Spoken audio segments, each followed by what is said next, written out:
చేసుకొని పైన నూనెను అప్లై చేసుకొని పైనుంచి కొంచెం ఆయిల్ అప్లై చేసుకొని పైన వెట్ క్లాత్ కప్పేసి ఒక 45 మినిట్స్ వరకు వదిలేయాలి.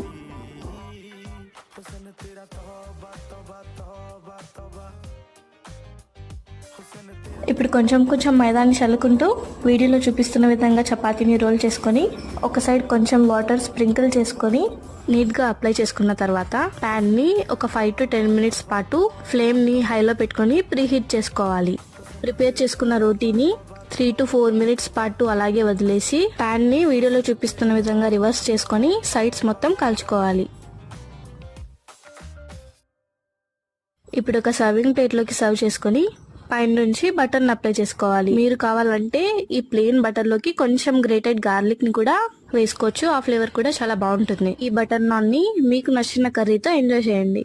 మరిన్ని రెసిపీస్ కోసం మన ఛానల్ ని వెంటనే సబ్స్క్రైబ్ చేసుకోండి.